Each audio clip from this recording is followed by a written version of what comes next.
దేవా విషయంలో బాలరాజు సత్యం దగ్గర దెబ్బలు తింటే తిన్నాడు కానీ, కావేరి మనసైతే మారగలిగింది. బాలరాజు విషయంలో ఒక పాజిటివ్ రెస్పాన్స్ అయితే కావేరి దగ్గర నుంచి వచ్చింది. సత్యం వచ్చి అందరూ కలిసి భోజనం చేస్తుండగా, ఇక దేవ అడ్రస్ గురించి తెలుసుకోవడం కోసం వస్తాడు. ఇక కావేరిని, చిన్నిని ఒక గదిలో పెట్టి మీరిక్కడే ఉండండి అనైతే చెప్పి బయటకొస్తాడు. దేవ అడ్రస్ సత్యం అడుగుతూ ఉంటే నాకు తెలీదని చెప్తాడు. ఇంతకీ తెలీదని చెప్తావేంటి? మీ ఇద్దరు ఫ్రెండ్స్ కదా! మీ ఇద్దరు చేసిన కుట్రలు, దుర్మార్గాలు నాకు తెలీవు అనుకుంటున్నావా? నిజం చెప్పురా! వాడి అడ్రస్ చెప్పురా అంటే చెప్పడనమాట. అయితే బాగా దెబ్బలు తింటాడు. ఇక సత్యం అక్కడి నుంచి కోపంగా వెళ్ళిపోతాడు. అయితే కావేరి, చిన్ని వచ్చి అతనేదో అడ్రస్ అడుగుతున్నాడు కదా అన్నయ్య! మరి చెప్పేయొచ్చు కదా! ఎందుకు దెబ్బలు తింటావు అని అంటూ ఉంటే ఒక చిన్న నవ్వు నవ్వుతాడనమాట బాలరాజు.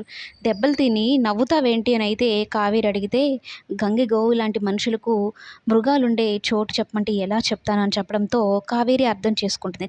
చిన్న పిల్ల కదా తెలియదు. నాన్న చెప్పిన తప్పుడు సాక్ష్యం వల్లనే జైలుకి వెళ్ళిందని తెలుసు కానీ, దానికి కారణం కానీ, మహి వాళ్ళ అమ్మ చనిపోవడానికి కారణం వాళ్ళ నాన్న అని ఇవన్నీ తెలీదనమాట. అందుకని చిన్ని ముందర అలాంటి మాటలేమీ చెప్పరు. ఇంకా కావేరి ఆ ఒక్క ఇన్సిడెంట్‌తో బాలరాజు మీద విపరీతమైన గౌరవం పెరిగిపోతుంది. బాలరాజుకి తగిలిన దెబ్బలకి ఫస్ట్ ఎయిడ్ చేస్తూ తనని చాలా ప్రేమగా చూస్తూ ఉంటుంది. ఒక గిల్టీ ఫీలింగ్‌తో అయితే చూస్తూ ఉంటుంది.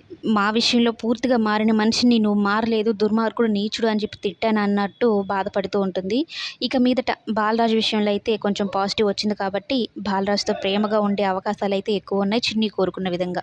మొత్తం మీద సత్యంతో దెబ్బలు తిన్నా బాలరాజుకి భార్య ప్రేమైతే దక్కింది. మొత్తం మీద బాలరాజు, కావేరులను చూసి హ్యాపీగా ఫీల్ అయ్యేవాళ్ళు ఎంతమంది ఉన్నారో ఈ వీడియోకి లైక్ చేసి కామెంట్ చేయండి.